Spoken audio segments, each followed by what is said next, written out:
Olmaliqni ham Toshkentdan kam joyi qolmadi, normal rivojlanib ketdi. Shundoqqina orqamda Olmaliq shahri, qaranglar chiroyliligini.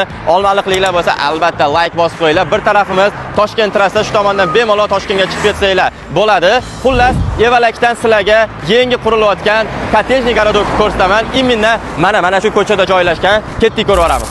Kottejniy garodogimizga xush kelibsizlar. Orqa tarafimda Hilol masjid ko'rinib turibdi. Inshaalloh shu yerdan xonadon xarid qiladigan bo'lsanglar, 5 mahal azon ovozlariga eshitilib turadi. Qaranglar, hozirgi kunda ikkitasi katta qilib ko'tarilib qo'yilgan va uni yonida mana shunaqa fundamentlar qilib, qurish uchun tayyor qilib qo'yishgan. Qaranglar do'stlar, normalniy mahalla bo'ladi. Xohlasanglar yopiq zona qilib olinglar. Shundoqqina shlagbaum qo'yib, pultini olsanglar, faqat masjidda turadigan 5 ta 6 ta qo'shni kirib chiqib yuraverasizlar. Xullas, proyekt qurayotgan odamlar, normalniy quruvchilar hozirgi kunda mana shu proyektni boshlashibdi. Orqa tomonda ham kattagina joy qoldirib ketilgan. Xudo xolasa o'sha tomonga ham uylarni qurib, mana shu joyda kottejniy garodok qilaman deyishyapti. Har biri 3 sotixdan bo'ladi. Sizlarni glavniy qurilish eshiklar masjiddan bo'ladi. Xudo xolasa yo'llarimiz ham asfalt bo'ladi. Xullas, maza qilib yashaveradigan xonadon bo'ladi. Hozirgi kunda ko'tarilib, yopilgan ko'rvaslar pishgan g'ishdan bo'yapti. Hozirga proyektimizni tanishtirib chiqaman. Qaranglar, kelganimizdan keyin masjidda kichkinagina prixoshka bor. Prixoshkada bu yoqda sanuzul dushovoy uchun joylar ajratib qo'yilgan va bu yoqda menimcha kattagina mehmonxona bo'ladi.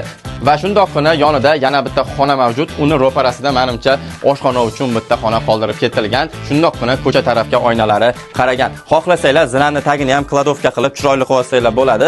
U o'zingizlarning fantaziyalarga bog'liq. Xonadonimizning ikkinchi qavatiga chiqamiz. Mana shunaqa zinalari ham уже tayyor. Xullas, uyimizni kelib bitirib olish qolgan. Shunga yarasha narxlarini ham normalniy tushirib qo'yishibdi. Kelganimizdan keyin ikkinchi qavatda mana shunaqa kattagina koridor, prixoshkami. Xullas, tepada ham umumiy 4 ta xona bor. Umumiy oladigan bo'lsak, sanuzul dushovoylardan tashqari mana shu uyimizda 7 ta xona bor. Oshxonadan ham tashqari hisoblaganimizda farzandingiz uchun ham mana shu xonadonni olib qo'ysangiz bo'ladi. Xullas, katta oilalar uchun juda zo'r taklif. Bemalol ikkita xo'jalik yashayveradi. Spalnilarida o'zini hojatxonalari ham mavjud. Xullas, qaranglar, idealniy proyekt bo'lgan. Menga yoqdi. Albatta like, podpisatsiya bosish esingizdan chiqmasin. Xonadonimizning orqa tarafiga chiqdik. Bu yoqda mana darvoza xonanglar bo'lyapti. Orqa tarafda mana shunaqa joy ajratib qo'yilgan. Xohlasanglar letniy oshxona yoki mashqqa gazon qilib, xullas chiroyli oila davrasida o'tiradigan qilib, tapchanlar ham qo'yib qo'ysanglar bo'ladi. Bemalol sig'adi. Mana zaborlarini yopib qo'yishgan. Bu tarafimizda keyingi qurilgan uyimiz. Proyektni hammasiniki bir xil. Bir tarafimizda ko'rasizlar, kattagina joy bor ekan. Uy egalari harakat qilamiz. Xudo xolasa mana shu joyni ham olib, kottejniy garodok qilib, xuddi mana shunaqa uylardan davom ettiramiz deyishyapti. Ko'rishinglar mumkin. Hilol masjid ham ko'rinib turibdi. Xullas, zo'r joyda joylashgan. Hozir biz Evalakdamiz. Mana shu joylarda yerlarning narxi hozirgi kunda $8,000 atrofida. Mana shu proyektlarimizning narxi $90,000 deyishyapti. Pastda egalarining nomerini qoldiraman. To'g'ridan-to'g'ri aloqaga chiqasizlar, qalbiga qo'l solinglar.